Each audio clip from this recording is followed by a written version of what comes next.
So, hi everyone. I'm here today with Lee Healey. Lee, you're the CEO and founder of IncomeMax, and you're sort of in that maximizing income for customers, really, as kind of space. Looking at affordability, different solutions, how you can help them, those kind of things. I know you have a great kind of service. So, thanks very much for joining me. Really appreciate it. Thanks for having us.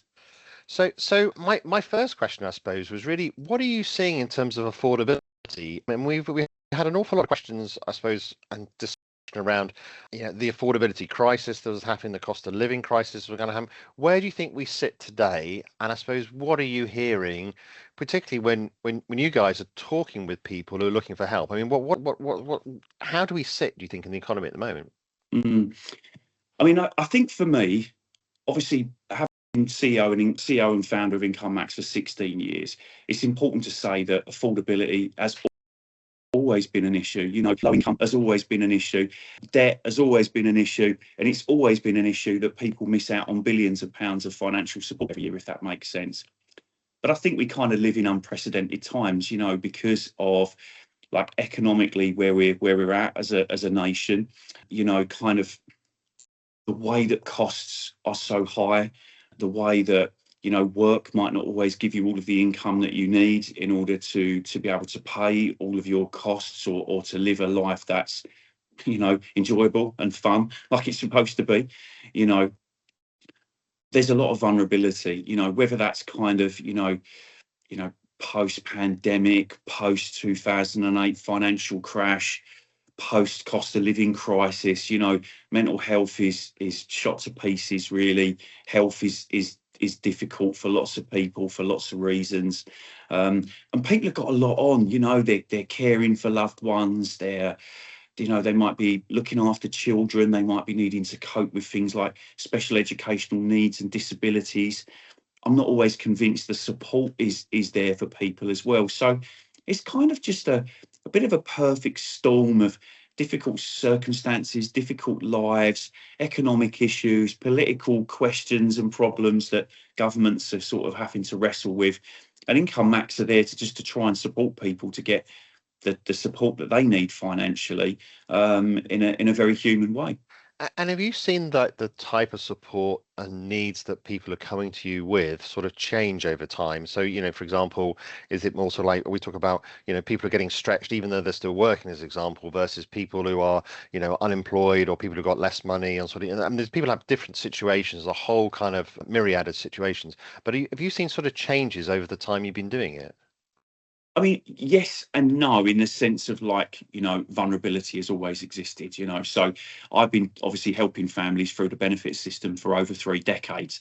And so therefore, we've always known that people are vulnerable to life's challenges. You can lose your job, you can suffer a bereavement of a partner, you might need to care for a loved one, bring up kids alone as a single parent, you might have disabilities and health issues which affect you. I mean, we're organic human beings. I never get tired of saying that, so. But yeah, really back to what I was saying before, I guess, I think we're at a really strange time where the social contract, the unwritten kind of rules of the game, if you like, around living in the UK, go to school, get educated, get a job, build a family and have a nice life. It's kind of not quite standing up. I think there's a lot of people that, are sort of, earning, they work, they earn, but it doesn't give them enough to be able to buy a house or, to have a nice car or to be able to go on holidays. I think there's a lot of kind of just day-to-day living, and it feels a bit like a grind, and that's sort of, yeah, we're seeing that, we're seeing sort of families, a lot of single parents who are trying to do it by themselves, and it's a real struggle, because I think really the rules of the game, the societal contract, is kind of almost geared towards couples, being able to do it. So a lot of people doing it on their own, a lot of disability and health struggles, and obviously people are working longer as well because the retirement age has been stretched out. Yeah, I mean, it does feel like it's kind of changed in the last sort of 30 or even 40 years, I suppose. Now, show my age, but back in the day, I mean, it just seemed like it was, the path was laid out in terms of you have a career with one company, those kind of things, and that doesn't seem like that's the reality these days for a majority of folks, and particularly for young folks as well. People who just got kids and those kind of things. It feels a lot more chaotic and individual and bespoke than it ever used to be, to a certain extent. Yeah, I mean, there's some strange things going on. I think they're heading towards 1 million young people not in education, work or training, which is like pretty scary sort of thing, So, and like, man, like I've been talking to some young people, like through sort of like the work that I do. Like, I obviously get called into some amazing events. We was at an event recently where young people were talking, and they were like terrified. Like, I don't, because I've got kids, and Mm. like I'm sure a lot of people watching this will be, and I think we want to know what that societal contract looks like, what the rules of the game are, because we want our kids to be able to, you know, go get educated, get a job, forge a career, buy a house, meet a rate, become build a family, have friends and hobbies and different things. I don't know. Life just feels quite difficult for people, and I think for young people in particular, they feel a bit scared and worried. And I think it's up to the government and the generations that we are now to make sure that this world and this nation is a good place for young people. And obviously, I spent a lot of time working in the financial services sector, but also utility sector and sort of like that sort of people are in arrears kind of process. What role do you think the financial services sector, as an example, has to play in it in terms of, I mean, we've had a lot of changes that have come through. We were just talking about treating customers fairly, the TCF that came through. We've now got consumer duty, those kind of things. But what do we need to do within the financial services industry, including and including, I suppose, what the regulator's doing as well? Yeah, I mean, I think for me, like when it comes to financial services, I always think like it's pretty straightforward in the sense of good products, good services that are there to support people for the needs that they have in their life, and hopefully to lift people up as well. Does that make sense? So like, clearly can be a platform to grow and to be able to sort of get on in life, if that makes sense. But at the same time, obviously, like, being over indebted can obviously cause a lot of stress and sort of, make life be very stressful for somebody. So I think it's kind of just trying to make sure that financial services are delivering good products, good services, which can also then flex if people, sort of obviously need help and support in life. So that's obviously having that good foundational understanding of vulnerability, great services to help people when life happens and life's challenges kick in. Because I think in a lot of ways, sometimes the credit industry was built on, I don't know, like a lifelong career and going to see your bank manager, and that being on friendly terms. I think like the whole rules of engagement around that have changed. So I think it's good services, good products, delivered responsibly, not trying to rip people off ever, and making sure that when people do fall on hard times, that they get the support that they need. Yeah, and I know that you guys provide a sort of, a quite a very tailored service and sort of like Mm. talking with it with customers and sort of, very very sort of bespoke but also personal as well. What's the balance, I suppose, between over the last few years, I suppose, with the advent of computers, I suppose, to a certain extent, we've sort of gone into this much more sort of generic service, haven't we? So it's become, you talk about the bank manager there, we've become less personalized where there isn't a bank manager that you talk to now, there isn't even a branch necessarily you'd talk to now. Mm. It's become much more digital, much more automated, but that also can make it less personal. I mean, where's the kind of the balance for that? I mean, and is that causing people to sort of fall through the cracks as well? Oh, it's a fantastic point. And I mean, maybe I'm the wrong person to ask because I'm going to be so biased. But when I set IncomeMax up, it was all about human to human. Um, I founded IncomeMax in 2009 in the wake of the financial crash, when all of a sudden, the financial world went completely crazy for a lot of people. And obviously, I saw that regulation has strengthened, and it's amazing that the power of regulation, Chris, because not many people kind of really understand how strong regulation can really drive good behaviours from companies and businesses and sectors. So when I sort of founded IncomeMax, I could see that the tide was changing, regulation was strengthening, and the governments were expecting companies and sectors to behave responsibly towards customers. And obviously, going all the way back then, there was always billions of pounds of financial support going missing. So I could have created a benefit calculator or a digital service or a website. And I was like, my experience within the charity sector had said, no, sometimes you need to talk to a human being.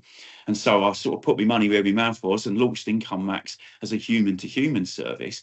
And I was still using technology, great CR, like customer system to log cases, use of the telephone and email, and obviously, you know, sort of like digital services to be able to connect with people, and text messages to, you know, sort of talk to people in from a starting point.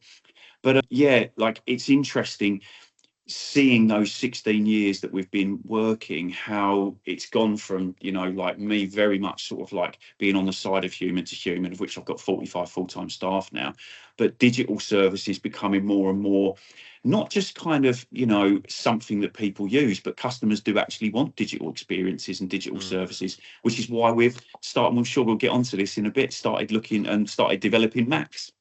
I mean, it does feel like the world's kind of changed, and we talk a lot about, I suppose, AI and sort of, you know, chatbots and things. We're very familiar with this now, sort of like even like 10, 20 years ago. And if you look at what we were talking about then, it's night and day difference to what it is now in terms of the degree of personalization. I mean, how close do you think we are in terms of being able to offer that more personalized kind of service, almost like quasi human to human type service with some of the new tools that are out there? I mean, it feels like we're getting close. I mean, I don't think we'll ever get there because there's that human, you know, the human complexities that we just understand each other to a certain extent. But it's like, how close do you think we're getting with it now? I mean, is the LLM has been a game changer, do you think? I mean, certainly for IncomeMax, you know, I got so interested in AI and those large language models and being able to, because really, when I talk about human to human, what we're really talking about, we're talking about conversations. So if you refer your nan or your granddad or your mum or your dad or your daughter to me, it's going to be a real human being that talks to them, you know, helps them through the system. There's love, there's empathy, there's respect, there's, you know, intelligence. You know, my incredible advisors will be able to, you know, sort of navigate people through these complicated rules. You know, it's an area of law, our particular area, same as debt would be, or housing, or whatever. So, you know, humans can do amazing things, but when we talk about the balance, I think what AI specifically can do, and technology, is it can sort of mean that we can sort of meet the middle point where if people want digital and they can self-serve and they can get the support they need, great. And if they need human and they need that love and understanding and empathy and all that kind of stuff, then they can have that too. And for me, that's the best of both worlds.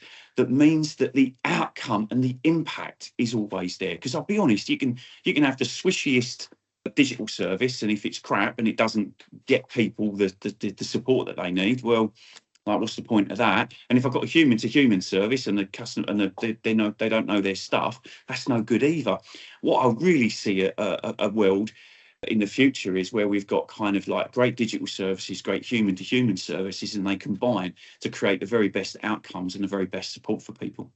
I mean, there's an interesting kind of, you know, tension there between, you know, is it better that the customer makes that decision? I mean, and you can say, well, look, the customer should decide, I want to go digital, I want to speak with someone, or is it the company kind of wants to do, is best to kind of decide that, which they might want to put things to digital from a cost point of view, but there also might be better for them to go digital and the customer just doesn't know it yet. How do we sort of navigate that? Because it's the complexity of the human condition in terms of like finding the right things and getting people to support as quick as possible, as efficiently as possible, in a way that actually can help. I mean, look for example of paper statements. I mean, we largely adopted, but a lot of us were resistant when it first came out. But actually, it's been all right. So I mean, it's sort of like it takes a bit of training, doesn't it, to get used to it. How do Yeah. we navigate that, do you think? I think for me, it's design thinking, it's system thinking. Do you know what I mean? It's like it's co-design, it's working with customers. So, for example, we're just about to launch Max Advisor as a pilot with one of our energy company partners. And you know what? Like, it's fantastic because we're sort of, you know, it's co-designed with the energy company, internally with the advisors, whilst also recognizing that as we launch this to customers, we've got to kind of work out if the sort of, you know, the touch points and the things that we've put in place in order to sort of negate any negative possibilities with using digital. So I'll give you an example. We're sort of incorporating video into Max's advisor capabilities so that you can still hear an advisor voice. And of course, at the end of that, if you need to talk to a human being, you're going to be able to. So I think for me, it's like, it's good design, it's system thinking, it's really working all the way through and making sure that if customers fall through the gaps or there's a problem or a vulnerability or an issue, that they can reach out and get the support they need. And to me, this is kind of the future of customer service, you know? Yeah. And I think you're making me think just as you're chatting then around like the human speed of change, which is kind of coming up into like getting adoption of these things, as an example. And often we're experts and we sort of we might be domain experts in a particular area. We might use all the lingo as an example. We might be moving at sort of like 100 miles an hour, looking at this kind of stuff. But the customer or the person you're talking to might be moving at a different speed, and particularly with the computing power these days, we're getting faster and faster. How much Mm, do we need to actually slow down and be patient, right? I mean, is that a skill we got to have, particularly in terms of things like digital adoption as well, or even coming to terms of the fact that someone needs to take an action or they need to, apply for certain benefits or those kind of things. There's a human speed, isn't there, that's out there, 100%. and sometimes it feels, well, we're all just trying to go as fast as possible. Well, that might not be the right thing to do. I don't know if you come across that or how you navigate that, right?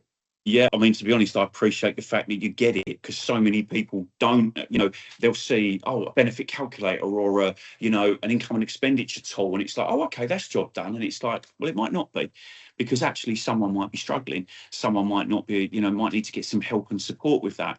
And here's a classic case recently. I've been helping a really lovely lady who had been working all her life really, really struggling, because her job is coming to an end and, she needs to be able to go on to like, sickness style benefits. Can you imagine if I'd have just said, oh, yeah, go onto a benefits calculator? Not that there's anything wrong with a benefits calculator that gives you the right answer. It's great. But actually, it was so much more than a calculator, that was what was needed. It was, explanation of the rules, sending things through, completing forms, sense checking what was on the forms, explaining the next points of the process. So I think like, yeah, it's just always thinking about the processes and getting people to where they really need to be. And I think if we just keep that in mind, good customer service, good outcomes for customers, we won't go far wrong. Yeah. I mean, another topic that obviously we talked about affordability there, income maximization, vulnerability is a big topic, and everything's sort of like blurring into the same kind of human process. I mean, it's at the end of the day, it's still the same customer, I would say, but they used to be a little bit separate.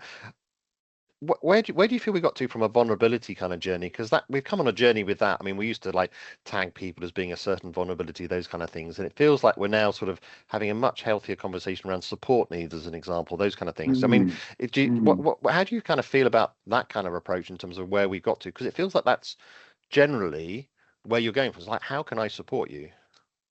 100%. Sometimes it's just like it's the bleeding obvious. Do you know what I mean? It's like we are human. We can experience life's challenges. We can all be vulnerable at certain points of our life.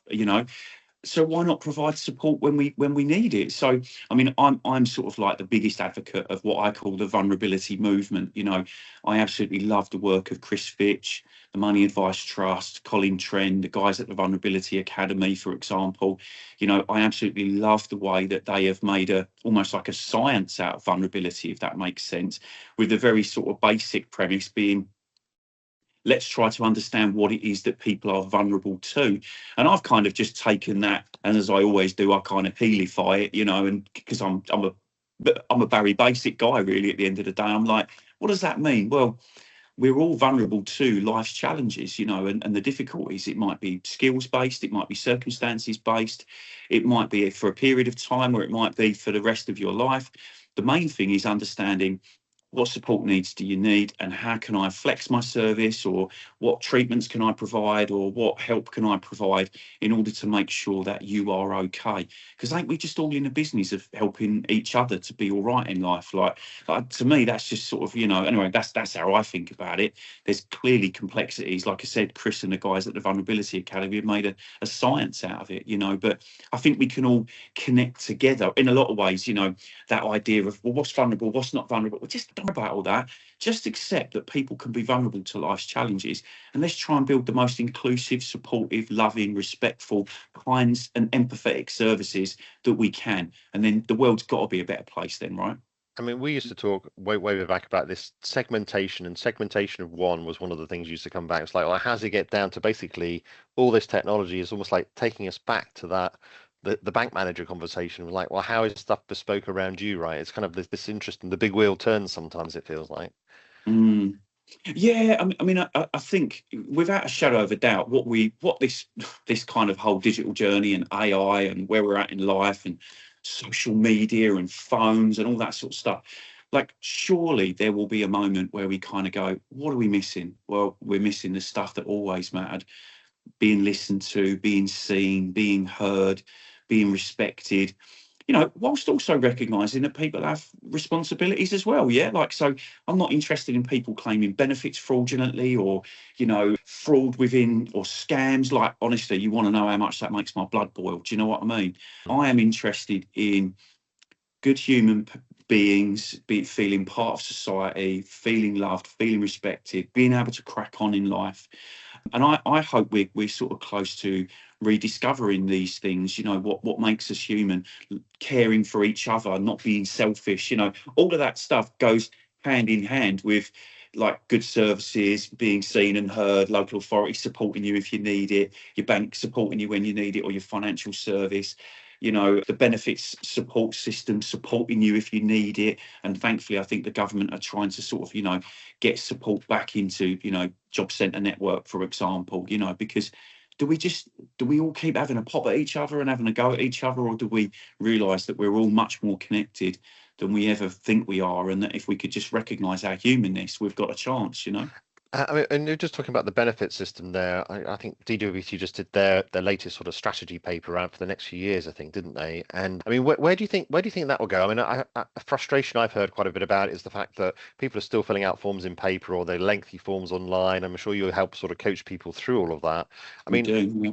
is that something we've got to kind of have in terms of like in smoothing that? Because we can have it all digital to a certain extent.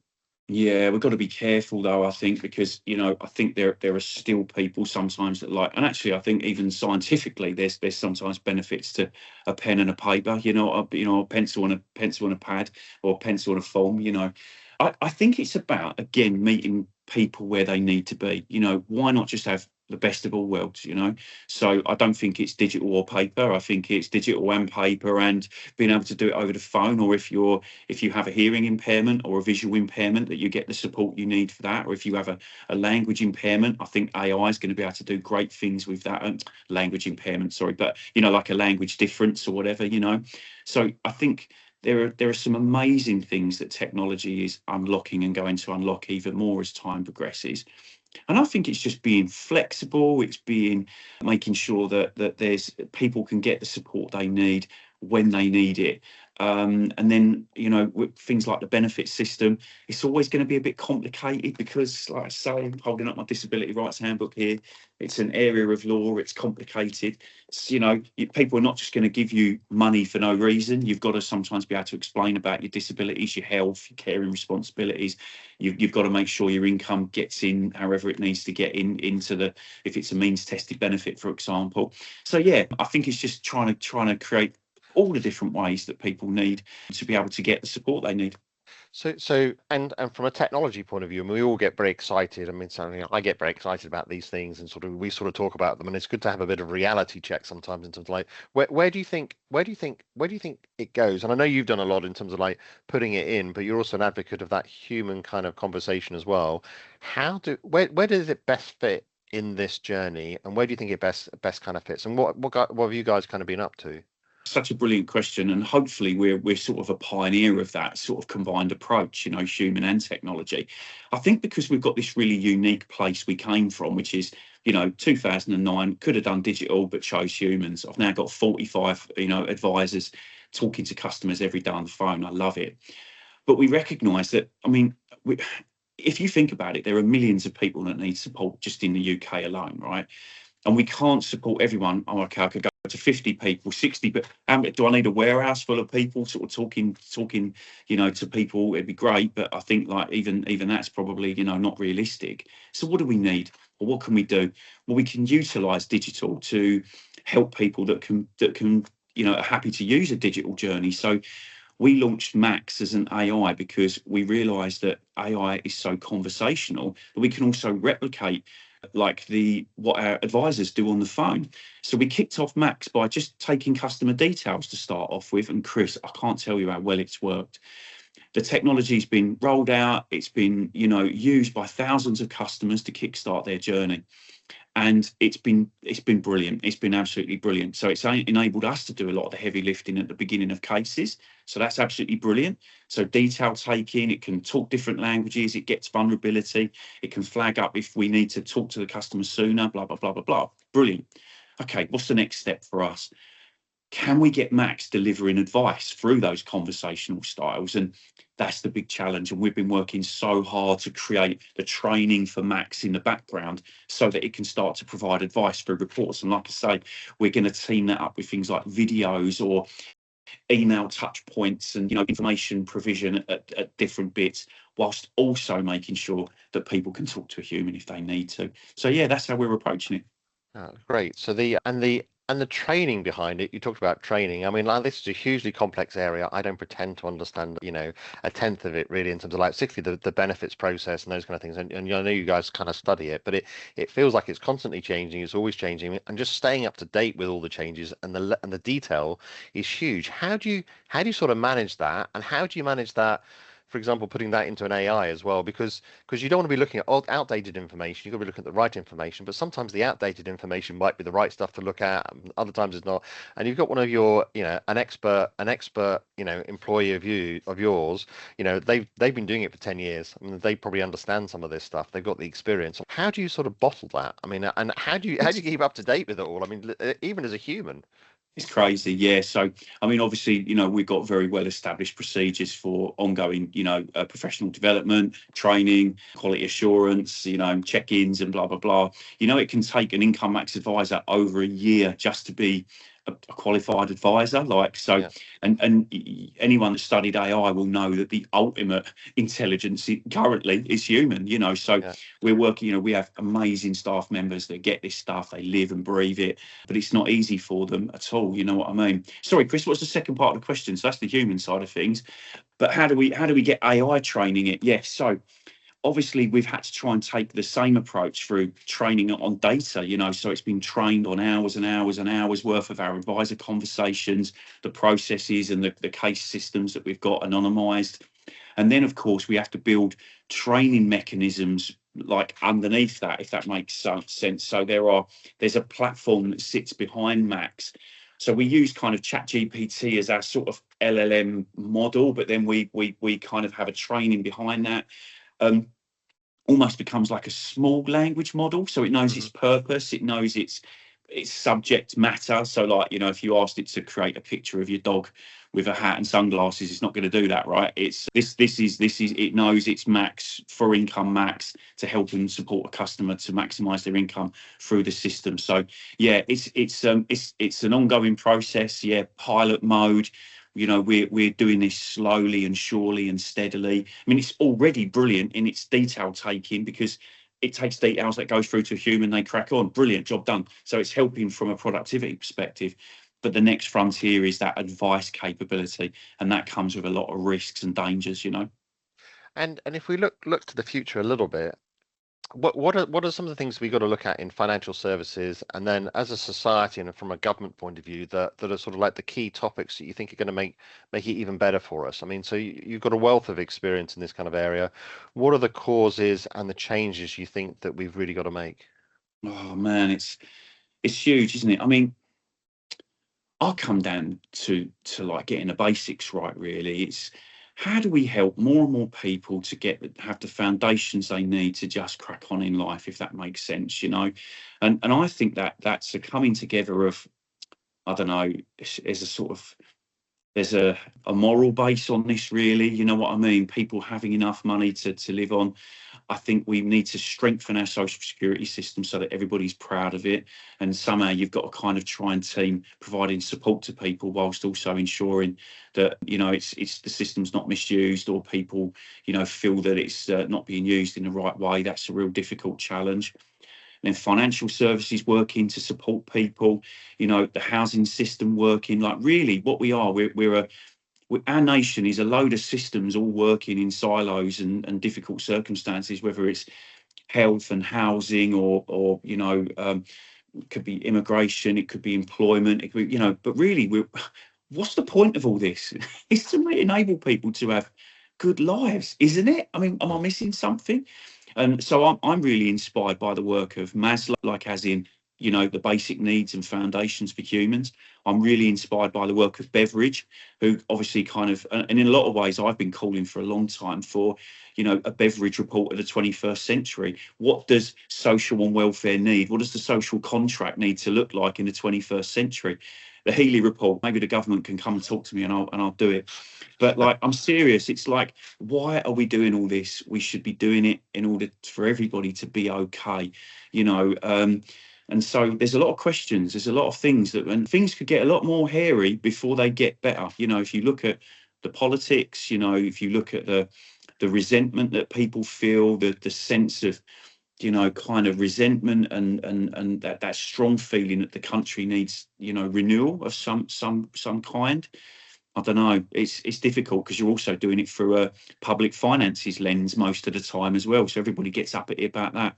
I don't know all the answers, Chris. Sorry if I'm not painting a very clear picture, but I think if we look at the foundations and the basics, we might be all right, you know.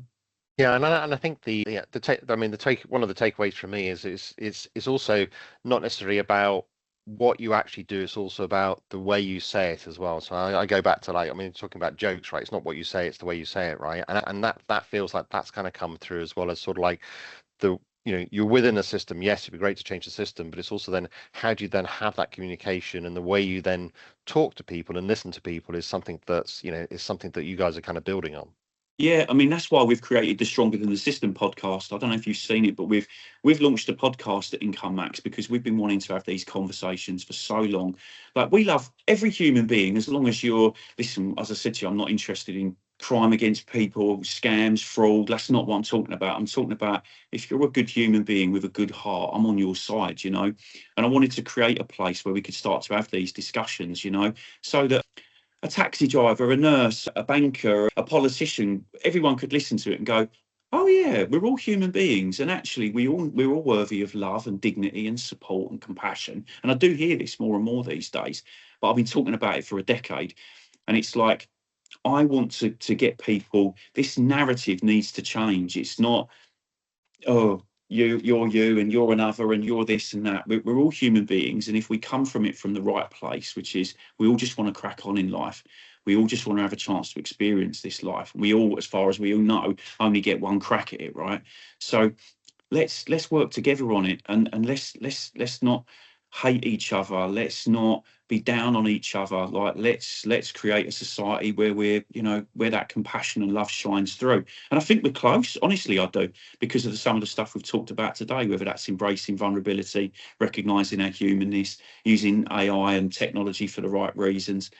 But like, hate could very easily win out, right? So like, we mustn't let that happen. Let's continue to be positive, loving and kind. And yeah, I think that's the route to a better world. But that sometimes means we've got to make sure that we're thinking about others and not just ourselves. That's how I see it. Yeah, well, that's a wonderful message. I very much agree. So Lee, thanks very much for joining me. I really kind of appreciate it. Wonderful to chat to you as well. And so, like, you just got so many ideas. It's great to hear. So thanks very much. Cheers, Chris. Thanks for having us.